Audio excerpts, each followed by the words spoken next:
Hey guys, welcome back. Today we're going to discuss when your victim mentality is implied. Note, this is something that I've noticed quite a bit on the internet. Where else do you notice things? Is that when guys talk about responsibility and how important it is, often goes along with discipline. Although we're not talking about discipline today, but hey, you got to be responsible. You got to take responsibility for your life. I see these same guys turn around and promulgate and propagate messages that are contrary to responsibility, that are actually a disavowing of their responsibility, even though they don't know it. It's implied. I'm not calling them hypocrites. They simply don't understand the system that they are talking about. I think it's very similar. Like you see the same thing when people talk about, what's the most popular thing to say about politics is we need to end war. We need a world peace. And I think that's a high ideal. But you see these same people turn around and support government bureaucracies implicitly. They support policies that eventually lead to government bureaucracies. But then you ask them, well, where does war come from? A war is nothing but a government bureaucracy propagating itself. So you say you don't want war, and I believe you, but you don't really understand the system that creates war in the first place. So inevitably what you're doing, you're saying one thing, but you're feeding a system that is eventually going to lead to more war. I don't care what you consciously think or say or want. I think that's a great example because it's a misunderstanding of the system that creates war. But you'll see the same thing in psychology. Somebody will say, oh, I want a loving relationship. I want a serious relationship with somebody, and I want it to be open and loving. But then these same people, if their girlfriend or boyfriend, wife or husband, if they say something that makes this person upset or causes a lot of anxiety, this person freaks out and wants to shut the other person down. It's like, okay, great. Yeah, you want an open and loving relationship, but you haven't worked on the system that naturally gives way to an open, loving, respectful, healthy, mature kind of relationship, whatever kind of relationship you think you want. Because you get really anxious whenever your partner brings up this one thing, so now they're just going to stop bringing that up. They're going to stop bringing that up, and inevitably it's going to lead to a more closed off, more distant, more disconnected relationship. I don't care how much you say you want an open, loving, mature, healthy relationship. And I guess if we're going along the relationship route, people do the same thing with their children, right? Well, I want independent, successful children, but whenever your children show any kind of independence, you get anxious and, become a helicopter parent in a sense. Yeah, I'm sure you want to raise a child who's independent, successful, and able to think for themselves and all these things, but your anxiety is getting in the way, right? There's just this, and it's, again, I need to say this again, I'm not calling you a hypocrite. You definitely are not a hypocrite.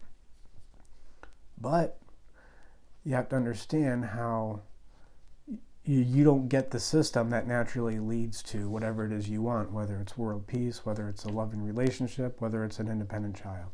Right? We need to understand what causes the thing that we say we don't want. So in this case, we're talking about the victim mentality.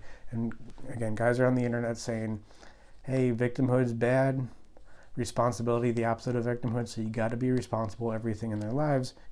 But I hear these same guys and a lot of guys discussing that ideas that lead to or imply a victim mentality in the first place. And well, I guess I should just say as an aside, because I don't think I mentioned this yet, but so what is victim mentality? It's in a sense when you think that the problems in your life are because of, or other people need to solve your problems. Right? Not that other people are the cause of your problems. That's not victim mentality. That can be really healthy to notice.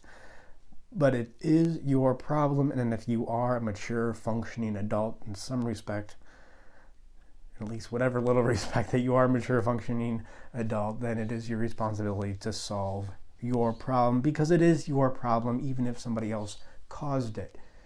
Right? And this is very tricky because we start talking about being parented and, oh, my dad My dad behaved in this way, and this gave me this problem that I have now. That's true. That is 100% true. You are not at fault for this problem, yet it is your responsibility. I think we just cannot get nuanced, get differentiated about those two concepts enough.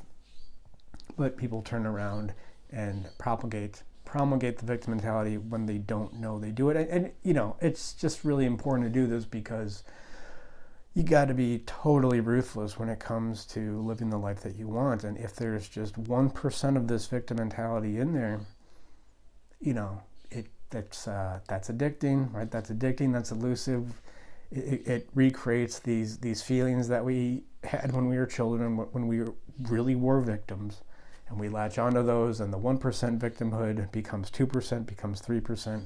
If you ever had an injury like a sports injury, you ever hurt your ankle and you don't let it, and you let it heal 95, even 98%. Your ankle's 98. This is personal experience, right? Your ankle's 98% healed, and then you go back into the gym and you just hurt your knee. And it doesn't happen all at once, but you're walking around or you're doing squats or whatever it is you're doing. Yeah, you're doing the squat, but now you're doing it to protect your ankles. So this puts undue pressure on your knee, and it just becomes the systemic thing, right? Your body is holistic, your psychology is holistic. 1% victim mentality. I mean, you might be able to get away with it, that's fine, but I wouldn't bet too much money on it. Like how one injury leads to another. So here are 5 signs of victim mentality implied, and this, of course, these ideas are often propagated by guys who, if you ask them, is it good to take responsibility? They'll say, oh yes, 100%, but you're not really doing it. Not because you're a hypocrite, but because you don't understand the system, your psychology that you're talking about. So the first one, I know I've talked about this a lot, is the lament of pop culture. This often goes hand in hand with nostalgia, and you see Twitter accounts, guys, talking about being tough and being stoic, and then they lament the good old days. And there's a meme a couple weeks ago, we used to be a country, a proper country, what happened? Are you just trying to make society better, or are you falling to the past and saying, man, if society was this projected thing, we don't know how real it is. It's just what your mind projects it out to be, or what it was in 1955. You don't actually know how it was like. Probably a lot of the same problems that we have now. If you're having problems now, you're probably going to be having problems in 1955. So it's that nostalgia, right? A euphemism for self-pity. There are issues going on in modern culture that I can't deal with, so I need to project back. I need to return to a previous era, right? Yeah, read any history book of ancient Egypt. They try to return. They try to return with the V. They tried for 1,500 years, and that's exactly why they collapse. Something that you see in this vein of lamenting pop culture is the portrayal of fatherhood on television. Oh no, because Homer Simpson's portrayed like an idiot. Nobody respects men anymore. Nobody respects masculinity. Yeah, it's because this guy Matt Groening, this boomer guy Matt Groening, chose to portray a cartoon father on TV in a buffoonish way, hilarious in a buffoonish way. That's why we don't have any respect for masculinity. Not because it has nothing to do with the degradation of the individual in philosophy for the past 350 years. Part of the degradation of the individual is the degradation of masculinity and femininity, the sexual expressions of individualism. But yeah, it's probably right, but you don't understand all that, so you don't talk about these ideas that are important to discuss if we do want to take back individualism and masculinity and femininity, but you're never going to get there because you're trapped in this victim mentality of nobody respects dads because of how Homer Simpson was portrayed on television. The second way that people implicitly accept a victimhood mentality when they think that they are living a responsible life, is when they ignore their emotions. And this is easy to do when your emotions are irrational. So let's just say you break up with your girlfriend, but you still are jealous of her, Right, the example I always use: you break up with your girlfriend and you're really happy about it, but then you see her out with another guy who, he's better looking than you, he's more athletic, he probably has more money, you project all these things, and you start to get jealous, and then you go, wait, that's not rational. I don't even want to be with this person, this girl, because of reasons A, B, and C, and that's why I broke up with her. It was the right decision. But I feel this jealousy. Well, I'm just going to shut the jealousy away. No, that's wrong. It is incorrect. That jealousy is irrational. So I'm simply going to avoid it and do my stoic, daily routine meditation thing. Get up and read meditations or Epictetus. I'm going to get up and read this slave philosophy. Not getting what you don't get there is that what is in those emotions is just like compacted, unprocessed psychic material. And unprocessed psychic material is simply material that you were not conscious of, parts of your psychic life that you are not conscious of, and because you're not conscious of it, there's no way you could possibly take responsibility for it. What informs that emotion? These emotions just don't come out of nowhere. I understand, right? Evolutionary psychology, we're more likely to feel certain emotions in certain situations, but that doesn't explain the emotion. That doesn't explain why you're feeling irrational, that irrational jealousy for that girlfriend. So you think you're taking responsibility by, I'm just going to turn away from the emotion. That's irrational. That's wrong. I don't want to discuss that because then I'll look weak because I don't know what jealousy is and I don't know how to talk through it because I haven't met Mark yet. Mark is me. Because I haven't met this really great guy on YouTube who knows how emotions work. So I'm just going to turn away from the emotion. Well, you are not taking responsibility for your life. I'm sorry to tell you. I know this is no fun to hear, but your emotions are an important part of who you are. Not your emotions so much, yes, but how you relate with your emotions. That is a very important part of who you are. So, stoic guy who wants to do his affirmations instead of looking at, whoa, why am I feeling jealous here? What's going on? Let's dig in here. I understand this is a problem and this is maybe a dark space in my life, but maybe I need to step into it for a week or so to really discover what's going on there. You think you're taking responsibility, but you're not. Another way that people succumb to the victim mentality, this one's, I don't know, it seemed really smart when I first thought of it, sitting on my computer, but now I'm looking at it, it's kind of stupid or obvious, but whenever you complain about something, well, I guess my point here is people think that complaining is wrong. How do I say this? Okay, what I've noticed is that in everyday parlance, when people say, stop complaining, they don't mean complaining is wrong, so stop complaining. What they mean is what you're complaining about, that's wrong. It's okay to complain, but what you're complaining about, so a popular iteration of this is, that's just a first world problem, complaining about how your coffee at Starbucks is too cold or too hot or whatever. Stop complaining. Which implies that if you did have a real problem, then it would be okay to complain about. I think that's something I've noticed. And I think this is what guys implicitly mean when they mean stop complaining. It's, no, complaining is okay, you just got to complain about the right things, but this is, the tricky part about taking responsibility for yourself is even when what you complain about is correct, you're still wrong to complain.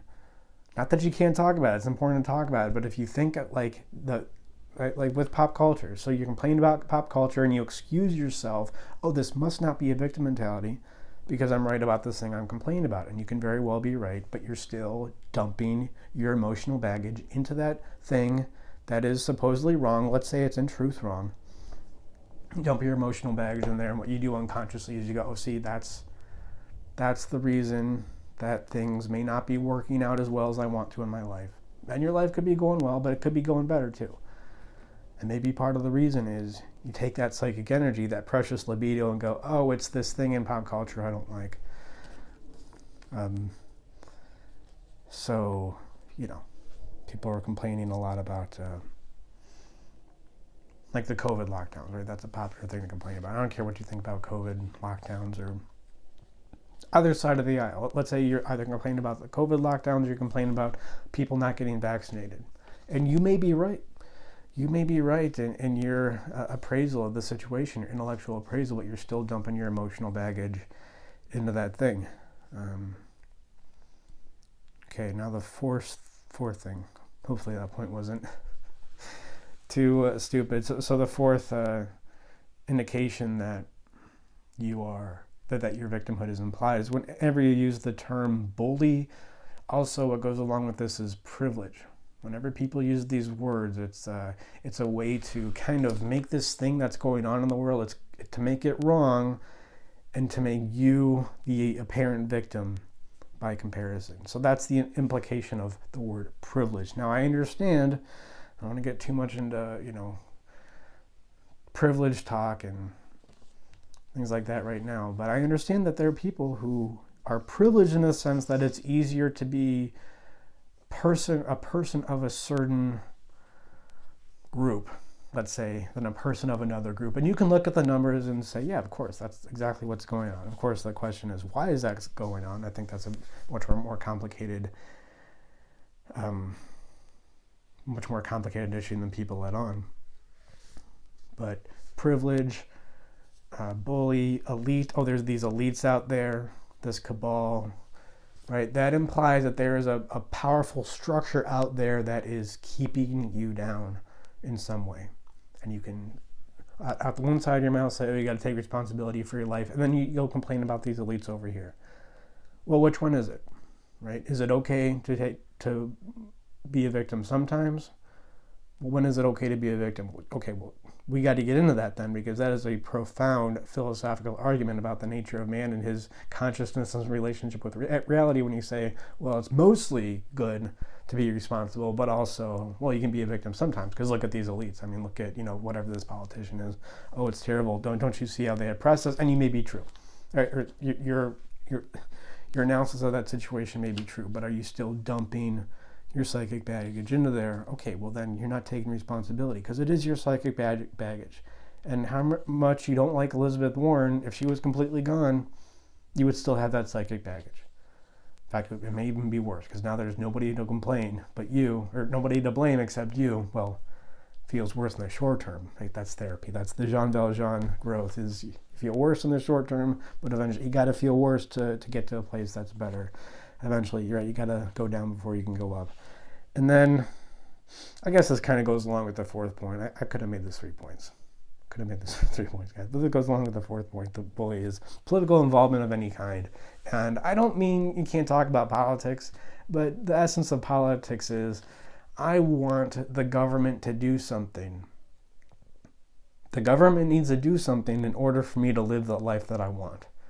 Right? There are needs that I have in my own life that I don't feel, maybe I probably can take care of them myself, but at least I don't feel like I can, or I don't perceive other people can take care of these needs on their own. Usually that's just a projection of your own feelings of inferiority or insecurity or weakness that aren't true. They feel true though. So you want the government to take care of it. Okay, well, that's just another instance of not taking responsibility for your life. Or caring about a candidate at all. Like it matters who wins the election. Like, I don't want to be like a doomer Gen Xer or something, but come on. You think politicians care about you? I mean, you're living in this childhood fantasy if you think politicians care about you. So to care about them is just to take your problems in your life and say, well, if this one person got in office, that would fix everything. And it wouldn't. It doesn't fix anything ever. Same with politics. Also, there's there's tribalism. I think that goes along with politics. And so instead of the political group, it's the ethnic group, it's the racial group, the chromosomal different group, whatever happens to be. And by the way, you could be right about politics. Like, whatever you're complaining about, again, you can be right. And maybe things would be better if this one politician was in office as opposed to the other one. But is that the root of your issue? It most definitely is not. Otherwise, we're back to the okay. So it's okay to be a victim in some areas. Why is it okay? That's a very deep philosophical or perhaps psychological argument. Are you really, really ready to have that? Or I think it's probably much more conducive to your health and happiness. And so the reality of your situation is when you say, well, I have my political opinions, and yeah, I'm not saying that all political opinions are equal. They're all subjective. But what is my problem really about? Oh, it's me and my issue and how I'm really not managing this situation well, and I can barely change my mom, if at all. How am I going to change society? So those are just some instances of a implied victimhood mentality. Not to chastise you. I don't want to make it seem like I'm the guy who never acts like a victim or never has a victim mentality. I mean, please, I had 10 victim mentalities before breakfast today. But this is just to help you realize when you're getting stuck. And perhaps you're getting stuck because while you say you want responsibility, you may be partaking in certain mental processes, to say the very least, that perpetuates victimhood completely outside of your awareness. Not because you're a hypocrite or there's anything wrong with you or you're morally bad or anything like that, but just because you don't understand the system that you're up against. And that's what we can help you with here is we do therapy, and I think part of what makes the therapy we do unique is we show you the system. We show you how your psychology works. Here's what emotions are. Here's how they work. Here's what your identity is. Here's where it comes from. Masculinity, here's exactly what it is. And if you have unprocessed emotions, because emotions work through a certain structure, here's how you talk through them. You talk through your emotions in this precise way to process emotions, to become ever more aware of your emotional baggage, become ever more conscious of it, so it is less likely, much less likely now, to affect you outside of your conscious awareness. And so you're that much more likely to take responsibility for your life and ultimately live the life that you want. Certain job, making a certain amount of money, having a certain woman in your life. And that's what we can help you with here. All right, animusempire.com/schedule. Thank you guys for listening. Thank you for watching. And have a happy new year. And I think your new year will be a lot happier when you can take responsibility for situations, especially when it's easy to be a victim.